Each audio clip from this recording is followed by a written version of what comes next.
Hello, guys, and welcome to the third episode of Overview. This is gonna be us playing against the Sanguine, and again, besides me, not beside me, literally, but I have you, Hayzer. Welcome, welcome. Ah, I'm beside you in TeamSpeak. It's Oh, close enough, you yeah, know. that is true. That is very true. So, very interesting. Here we see we are going up towards that soul lane. Look like we wanna fight them or not. What is going to happen here? Yeah, I can't even remember. This is so long ago. Okay, It's so we've so got long. Sobag versus Ring Chen and Solo. Okay, Vulcan mid. Right, okay. Yeah, I oh know yeah, what's going on. we They actually. decide to start their support on the solo side of the map this game. Yes, very interesting. So Ram is actually gonna try and do the red smalls here. Maybe we kind of disagreed here. I should have been up here and just trying to help out the attraction a bit more, getting out a bit faster. But they get pressure in mid because they have two in mid and two in solo as well. Don't even do they get pressure? I guess Twig. Oh yeah, Twig. This was actually really cool. Hazer. What happened here? So this was something we discussed before this game, is where we started Twig on the speed with the Vulcan turret, meaning that he could do that pretty much on his own. Prime gets solo farm on the mid wave, and we're able to, not lose too much despite them having the Zeus in mid, which gives a lot of pressure, along with the Kabrakan in jungle, which is insane pressure, probably one of the best junglers for level 1. So yeah, definitely worked out for us, and as you can see, we hit 2 first here, and we were able to go for their speed, because the mid wave's pushed. They're unable to contest it, and we're able to pick. Well, I think the Kabrakan's trying to contest it. Unfortunately, the camera's not showing it, but yeah, it looks like we managed to secure it, meaning we got both speed buffs. Um, So does he get out oh, here, Twig? Actually, yeah, he must. looks like it. Yeah, yeah. So that was good stuff from Yeah. us. That was really smart. So we Um, gained both speed buffs. We gained the red and the purple buff on the other side of the map. Looks like we are having the way better early game here, even though they actually have on paper the better early game. They will steal this blue buff away though. Finally do something with free manding, but this is just so inefficient for them right now. You can see us in the dual lane, me and Atraxa sitting on top of the net worth right now, like just really abusing the fact that we can do whatever we want. We went for the back camp even as well, now going for the Oreos, just making sure we get everything out from them, like on their side of the map, and then we can just have a good time, make sure we can fall back to our own buffs as well. And this just helps us out so much because they didn't really gain anything. If they would have invaded the speed, gotten the invade off, that would have been really good for them. But we did manage to pick that up and then even steal their speed. So it's just superb start from us, even though we have the worst early game. So this is one of the things you can do to like prevent a really bad early game. yeah, absolutely. If you can kind of keep the other team off the front foot, not let them invade the things that they're trying to invade, it's got to be wasted rotations for them, meaning that you're getting extra farm. And as you can see, we pick up the dual side mid harpies as well for the mid jungle combo. They grab the red. So at this point, we've just gotten a lot of extra XP and gold out of the first spawn of the camps, which is huge for us. Yeah. So And Maniac's going to be fine in solo here without blue. He should be okay. mhm. So while we have a bit of a standstill here until the next speed buff spawns, by the looks of it, something might happen mid here. Nah, he's all free. Nothing's really gonna happen, right? I'm not sure. Yeah, it looks fine. Okay. Looks like they split, backed off. Prime's Yes. gonna back. They're fine. So what is the team the plan here for us first? Like what do we need to do to win this game? Um, so I wouldn't say that we have a specific wombo combo that we're particularly looking for in this game. It's mostly just complement each other, try and secure Prime's ult, I suppose, with the CC that we have coming out of the Ratatosker and the Amaterasu in our core. Hmm. Nate's going to be fine over in that duel lane. We don't really want to allow the Ram to farm up to the same level, but it's not going to be a huge deal if he does. And here we go. We're going in mid, go with the Amaterasu ult, go with the Vulcan ult, and that's a dead Kabrakan. So there you go. First time we tried it, first time we managed it, got his beads, killed him. It's huge for us. That was really good. Again, just Prime being able to follow up, and I think that just shows like what we're gonna be looking for in the early game is really just to try and hit the Vulcan ult of the Amaterasu ult, which is actually something we're gonna do in other games as well. I just don't think this is the only one, but it works out so well with the long range ultimates coming after mages like the Vulcan ult and that stuff. Just to be able to follow up on Amaterasu is so good. Yeah, and because of that pick, we kind of are able to get pressure around the map. We know that there's speed buff spawning, they've got to go and try and secure it, so we're able to invade the buffs on the Joe side of the map again, getting Nate bigger, getting EmilZy bigger. It's just, really good play from us to take advantage of the fact that we got that pick.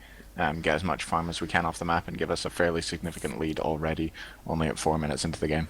So by the way they started, like they should have the superior early game, but you see we're actually 2,000 gold ahead, only from 1 kill as well. That's just us being able to rotate really well and just do the buffs. We have the timers, they don't.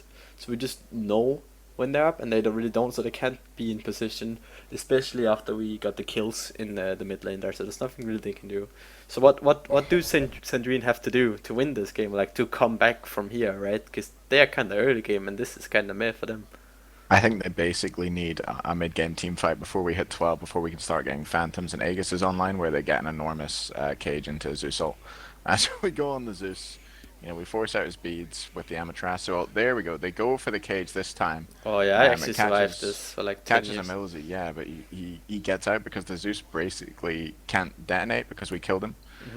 Which is something that you should always be looking to do when there's a Zeus ult coming down on your team. You should try and kill the Zeus as quickly as possible, stop him getting the full value out of that ult, which is something we did well there, and that allows Nils and it allows Twig to get out of that cage alive. Whereas if the if the Zeus had survived, I think both of them would have died. So it was kind of risky, So, but we so just now, about pulled it yeah. off. So now that we have the timer on the Zeus speeds, we know his speeds are down. He's really vulnerable to anything. Like one combo, he dies. So I think we're gonna look for it and maybe even get him again here. We should at least try and force something because we know his speeds are down, and it is a free kill pretty much, unless the Odin blocks it off with his ult or something. But again, like we talked a lot about the experience, Hayzer, and we have a 5.5k experience lead, and that's kind of absurd at this point in the game. Like 6 minutes in, that's almost 1,000 experience for like every minute. That is Yeah, it's basically going to be a level on everybody. You'd say. I think you're possibly 2 levels up at this point. We can't see the levels right now, but yeah. Prime you is know, 2 levels up. yeah, Yeah, you're 2 levels up. Prime's 2 levels up. Twig's Twig is two 2 levels levels up. up. So yeah, basically everywhere apart from the side lanes, the lead's pretty insane. So that just basically means we're going to be able to bully them here. There's not a lot they can do in contesting this neutral farm when you've got a Vulcan who's 2 levels above you. Although Prime does get caught out here, so this is them trying to play around that Zeus Odin ult combination. Prime does go down this time. He gets his ult off, which gets a lot of damage out, allowing the other players in the fight to pretty much clean up. That could have been really good for them if they were able to get out safely, which I think, yeah, the Kabrakan, this is a really nice toot from you. I remember this actually. Through the wall. Oh, what a Bang. wall! Boom! He thought you was out as well. Yeah, yeah. I Yeah, remember that well. I remember hearing that in comments, being like, what the hell? yeah. So yeah, so Nate's just running around, taking red buffs, doing whatever he wants, because we're so far ahead everywhere else. A big thing here, something which is interesting, is the Odin has no med and also opted for the ward chalice, which I think are both pretty poor decisions personally, but that's just me. So I think that's really going to hamper them going forward in the game, and even in the early game, if they try and fight and they have no med and we have one available, we just have such a huge sustain advantage coming from the Amaterasu compared to the Odin, which I think could be a defining factor in a lot of team fights. So about that war chalice again, do some shameless self promotion. I have a video about that. We'll link it down in the description. You can go and watch why I think it's shit. While Sanguine is gonna start up the gold viewer, I do think they do this because we're killing them on sword side, but we do sniff this one out, and I believe we just go hard for the Zeus again here. You can see the Vulcan ult trying to connect on top of it, and it doesn't because the beats up. But then right here, Stefan kind of makes a mistake. He doesn't like fit the ult in, and then Nika, not Marvels, is not gonna go ahead and get the kill. And I'm actually gonna survive this whole sequence while we got a pick on the other side of the map, and while like we got beats, we even got a pick there in like a 3v4 situation, scaring them off gold as well. So that's so good for us. Now we have a really big advantage. Zeus speeds are down again, and I think we're gonna just look to pressure the gold fury now. We have the damage. We have 5k up, like probably almost 10k experience by this time, and we have an Amaterasu aura with the Vulcan turret, with decent Ulla damage, with decent Ratatoska damage on the gold fury. That should just die in like 5 seconds.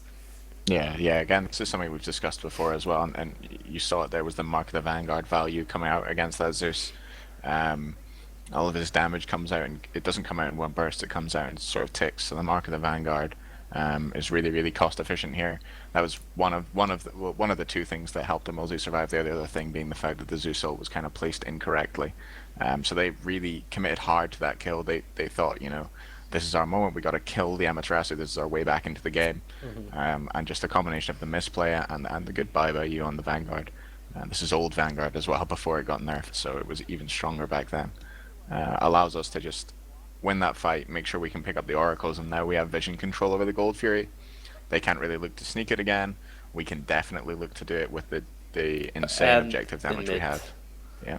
So there we go. He has no beads. Goodbye. That is just so dirty, man. Uh, and another late beats. beads there by Yeah. Kabrakina. So I imagine we took that timer. We now know when both those beads are back up. We know that next time Amaterasu ult is up, we can ult the Kabrakin. You know, just chuck another Vulcan ult on his head and watch him die. And now we just grab the Gold Fury. You know, Yeah. like there's nothing they can do. I remember this as well, like trying to get Nate to come to the Gold Fury at Terrakia, but he was just refusing. He was like, I'm clearing this wave, I'm proxying, I'm gonna get this tower. So just always make sure that your ADC is safe, man. If he does whatever he wants to, you need to make him die for it sometime. He does not get punished though, because there was no way they're gonna punish him. So it's like probably the correct play, looking back. But yeah. Yeah, they were two dads. So I think the fact that he kept the ram in lane without outside of snipe range, I guess, made it maybe slightly more safe. We had the med available for doing the Gold Fury, which we used, just in case. Basically, it wasn't really. You don't always need to use med, but it's not that long a cooldown, and you can play around it being down really easily. So I think us using the med there to just make sure we were safe on the Gold Fury. No one was going to die. No one was even going to get low. Basically would discourage them from contesting anyway. And here we go. We go for the Portal Demon. Nate has rotated over. The Ram's still on the Geo side of the map. We know that this is free. There's nothing they can do about it. And then poor Death Panda, level 7. I think he's actually gonna die here eventually. And we're gonna target swap again, There we just go. bursting No the beads. Kraken. Goodbye. So that's kind of the story of this game. Like it's just really out of control from the start, and then just snowballing, getting the beats, misplays from Sanguine, us really taking advantage of it and knowing how to pressure. So right now you can see we didn't take any towers yet, but we are like 8k ahead. So we're gonna go ahead and siege now, and our siege is not bad at all because we have an Amaterasu and we have decent tower damage with the Ular and that passive as well. And you can see Twig is split pushing, something we like doing quite often. Just get him on the other side of the map if there's nothing for him to do there. Don't even think he's actually gonna split push. He's just taking away the buffs, getting all the farm he can. Yeah, so that's giving him extra XP, denying them XP, obviously. We're just chasing this poor Odin around the jungle. He's like, please, please leave me alone. And Twig does split push that tower. I'm not sure if he gets it here, but just splitting the map, taking away buffs, pressuring towers. I mean, our lead's so insane at this point that even if they have a man advantage in a fight, we're likely to win it, to be honest. This is just a prime example of a snowbally game. Prime example. Oh, that was a good one, man. So I'm wondering how much gold the difference people actually have in hand. I see Maniac probably sitting around 3k gold in hand, seeing from the items he has right now. So we just really want to back now, then group up, push some towers. Our lead is absolutely insane. We could probably even go and do Fire Giant with them not being able to do anything. You see here talking about the lead, 15k experience, almost 10k gold. It's just uncontrollable right now. We'd have to like get decided that the Fire Giant while they got it. Something crazy like that had to happen. While Prime moonwalks down the mid lane here. Oh yeah, I like that. I like that spectator bug. I watch it a lot. People just walking backwards around the corner. I'm like, wait a minute here, that doesn't look quite right. But yeah, you know, just walking around, securing our farm in lanes. As you can see, no farms really up on the map just now, so it's prime time for a fight to happen. I keep saying prime. So we see their red buff spawning. It looks like we're grouping up to invade. I'm not sure if we're there in time. Oh, it looks like we are there in time. Oh, does the Zeus have beads? I think he used it, yeah. Yeah, he just used it, so he's just goodbye. Never mind. This fight was actually pretty rough for me because I got soul body blocked there by Nika. Yeah, but you see EmilZy holding the med there until he's outside of the cage, healing up. Yeah, we're just like, this is bad, by the way. Fighting at the tier 2 when the tier 1's still up, as a general rule, bad. Don't do it. And then Look you at see Nate, a he's just standing Terrakia. there in the tower. He's like, oh, why hasn't it died, man? What's happening? And they see Nate's level of game awareness right there. So that's why he's such a good player, because he knows that if he attacks that tier 2 tower, it's gonna pressure them out. They're gonna feel it, and yeah, they're basically gonna pick Gab jungle the next game. So why didn't Rather Tusker buy boots? I'm confused. I'm so Not confused. you as well. Oh no, what is this? And you can see he's just running around the red, stealing away the jungle, just making sure they get the least amount of possible farm. And again, you can see how far ahead they are now. Just take a look at the builds. You can see how we're just mid-game build. Good example is me being 5 levels ahead of the Odin. Odin not even being close to having hopefully gone out of Thebes, while I'm way done with Hardwater Amulet. And yeah, you can just see it's just a dead Cabrakan now. Rest in peace. Maniac getting on that one. At least he got involved a bit. He's only 2 levels ahead. He's slacking a bit here. I mean, you got Twig, 5 levels. You 5 levels. All 4 levels at this point, actually. But And you then we know, see the classic split push coming out here. Kind of when you give up, you know there's nothing you can do. The thing you want to do is you want to try and split the map, but we're just so far ahead and they're so far behind they can't really do anything at all. And we're just gonna decide, okay, if you want to split push, we can probably just go ahead and take the Fire Giant. Being 13, 14k ahead now, it's just too rough to do anything. yeah. One thing for to them. note is they sent the Zeus to split push, and that basically cripples your ability to defend any towers. And with at this point, Vulcan turret still having the ability to take away backdoor protections. That's just, you know, it's going to be a free tier 2 for us. They can't contest it without their big AoE damage. Here you see we decided to completely reset the Gold Fury here. We wanted to fight because we knew we were so far ahead. There's no sense taking an RNG Gold Fury when there's a possibility they could steal.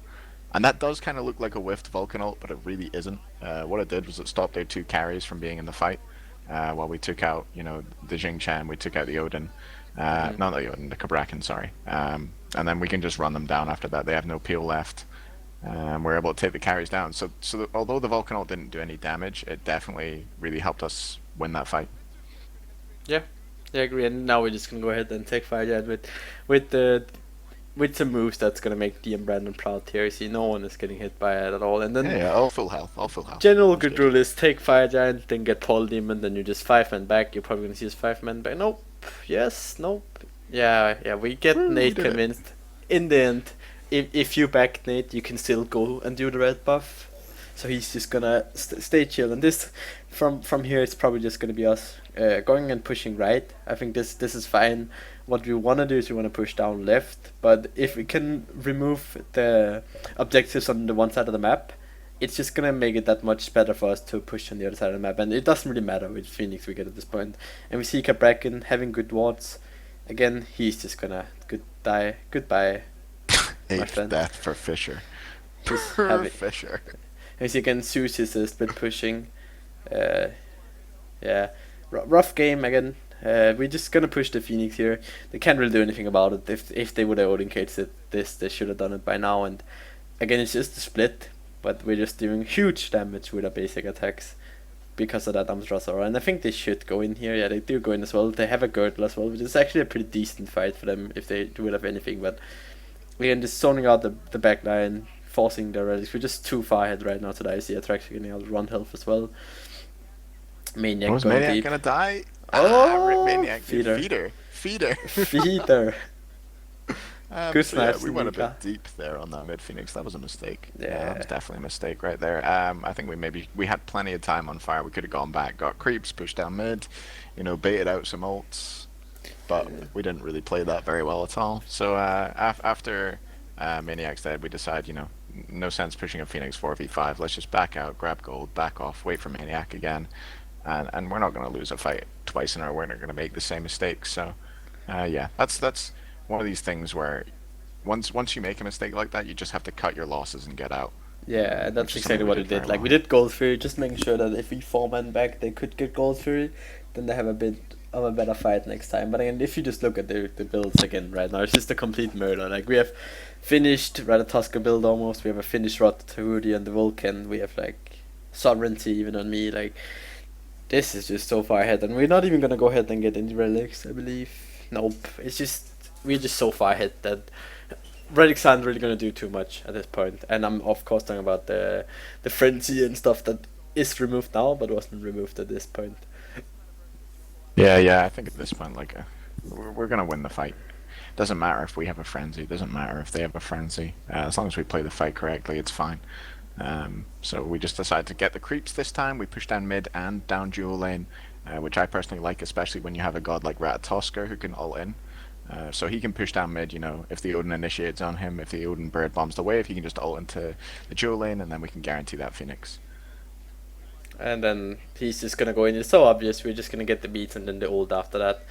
Vulcan ult's actually. Holy shit!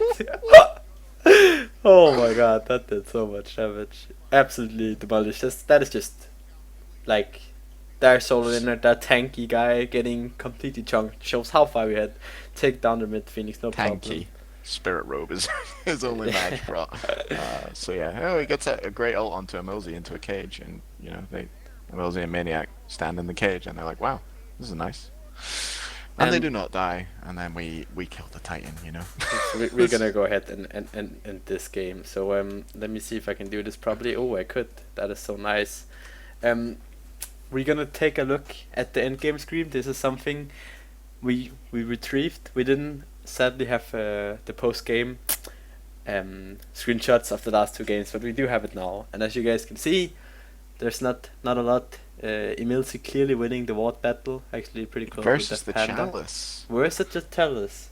Should he have Yeah. gotten the chalice? I don't know, man. I'm not sure. There was a significant gold advantage in your favor in terms of buying wards, to be fair, but you know, you bought them. Good job. And shout out to your friend Henry. He's gonna get a shout out. But that was gonna be the first game against Century. Not a lot to talk about. This kind of was a stompy. We did make some mistakes. Did go over a lot of stuff again. So I hope you guys enjoyed this third episode. Again, thank you to you, Hayzer, as always. And make sure to check out my Twitter, my Twitch, and my other YouTube stuff. And we'll see you. My ones. And Hayzer's ones. And I will see you guys in the fourth episode. Peace out.